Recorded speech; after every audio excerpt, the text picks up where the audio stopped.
A partir de 1908, o governo federal permitiu que o governo de São Paulo contraísse mais um empréstimo de 15 milhões de libras. Seu objetivo era intensificar a política de valorização do café.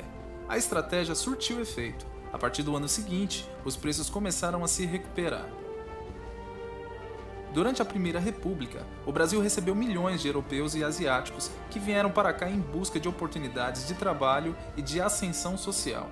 A imigração nesse período pode ser explicada sobretudo pela necessidade de força de trabalho nas lavouras de café.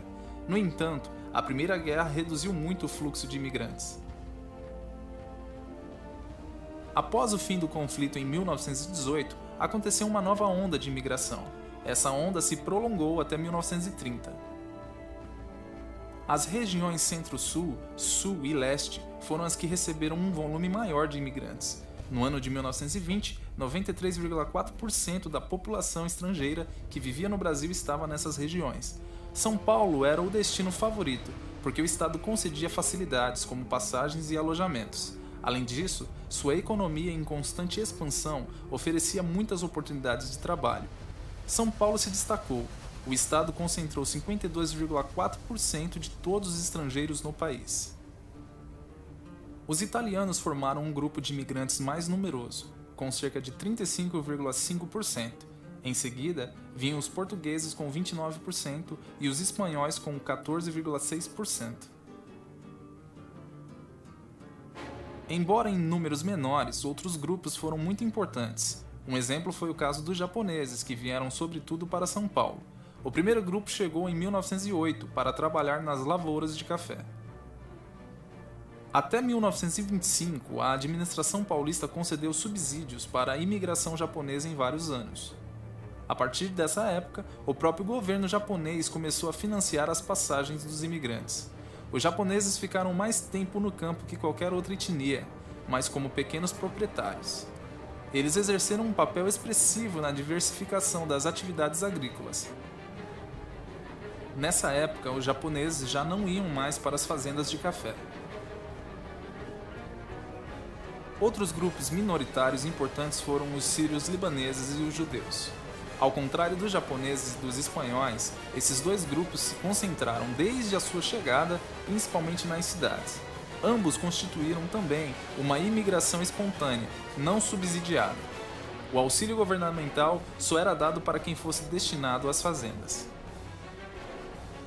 Os portugueses também se concentraram mais em cidades, destacando-se no Distrito Federal, Rio de Janeiro e em São Paulo. O censo de 1920, por exemplo, contou 65 mil portugueses residentes nas cidades de São Paulo, cerca de 11% da população. E 172 mil no Rio de Janeiro, representando 15% da população. Nos primeiros anos de imigração em massa, os imigrantes experimentaram duras condições de existência no estado de São Paulo.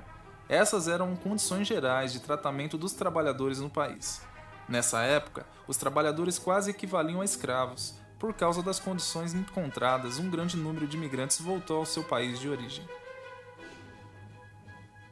Houve muitas queixas de cônsules italianos. Em função disso, o governo italiano tomou diversas medidas contra o recrutamento de seus cidadãos, como foi o caso do Decreto Prinet, de 1902. O famoso pintor Cândido Portinari era filho de imigrantes italianos que moravam no interior de São Paulo. Ele retratou cenas do cotidiano nas fazendas de café em sua obra. A participação da indústria na economia brasileira começou a ganhar vulto a partir das décadas de 1880 e 1890. Nesse período, surgiram condições favoráveis para a criação de um número considerável de pequenas oficinas e de grandes fábricas em algumas das principais cidades brasileiras. Na origem desse processo, o setor agroexportador teve grande destaque. Seu dinamismo gerava renda, possibilitava a montagem de uma infraestrutura de transportes e portos, ampliava o mercado interno. Com isso, acabou induzindo a expansão das atividades industriais, principalmente no estado de São Paulo, onde grande parte da economia girava em torno da lavoura cafeeira. Dois outros fatores também devem ser levados em conta: a imigração em massa até 1914 e os investimentos externos diretos dirigidos tanto para os setores como transporte e geração de energia quanto para a indústria de transformação.